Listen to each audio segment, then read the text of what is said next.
Good morning, everyone. Here is Micol Ferrario, lecturer in Constitutional and Public Law at Università Bocconi.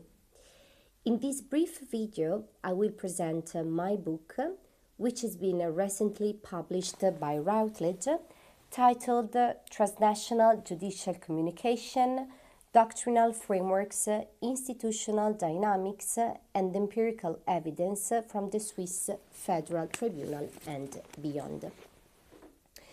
Before starting, I would like to thank all the people working at Diritti Comparati for having invited me, and especially Professor Giuseppe Martinico. So, as it stems from the title, my book focuses on the practice of transnational judicial communication, an expression which has been widely employed by legal scholars to refer to the practice developed in the late 20th century, seeing judges employing in a totally voluntary way foreign precedents when dealing with purely national cases. In doing so, I decided to take a specific perspective, which is that of the Swiss Federal Tribunal. So, the research question underpinning my book is whether the Swiss Federal Tribunal has employed foreign precedents in its case law between 2000 and 2023, and if yes, to which extent and with which scope. With respect to the first part of the research question, namely the engagement with foreign precedents, out of 164,000 of judgments delivered between 2000 and 2023, in only 315 judgments, the Swiss Federal Tribunal explicitly quoted foreign precedents. In total, however, the number of citations is 714, which indicates a quite broad use of foreign precedents by the Swiss Federal Tribunal, especially in comparison with other civil law courts. In general, it is interesting to consider that most of these citations has been addressed to Germany and especially to the Bundesgerichtshof.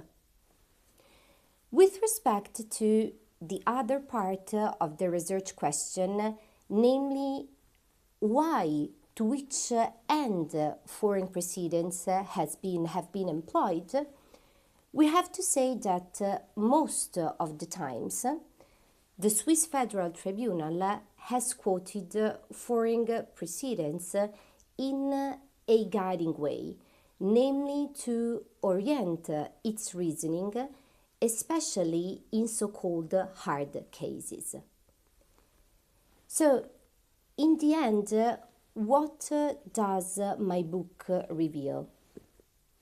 My book reveals that the Swiss Federal Tribunal has quoted foreign precedents in a consistent way. And with respect to the risks that may raise with respect to this practice, namely the political and the epistemological risk, we can conclude that with respect to the first one, which mainly refers to the separation of power principles, the Swiss Federal Tribunal has never employed a foreign precedent at the detriment of the legislator. So it has never employed a foreign precedent in order to introduce a new legal basis to settle a case. So no political risk has emerged during these last 23 years with respect to the Swiss Federal Tribunal practice. What about the second risk legal scholars talk about when countering transnational judicial communication, namely the epistemological risk? So this risk is mainly concerned with legal certainty. So legal scholars who oppose transnational judicial communication highlight that in absence of clear guidelines, judges can in the end quote any foreign precedents but the one satisfying their personal whims. What about the Swiss Federal Tribunal? So, the use of foreign precedents by the Swiss Federal Tribunal has been consistent over the years. Indeed, in more than half of the cases, as I said before, it has quoted only Germany. With respect to that, it is interesting, however, to highlight that even though the general pattern points to a careful engagement with foreign case law, the fact that the Swiss Federal Tribunal has mostly only quoted Germany shows that there is a general reluctance to engage with a broader array of comparative precedents. So, in this sense, we can say that for how this practice has been performed by the Swiss Federal Tribunal, it has been performed in a way that, in the end, limits its potential benefit. I would like to thank all of you for the attention, and I hope this video has been useful. Thank you once again.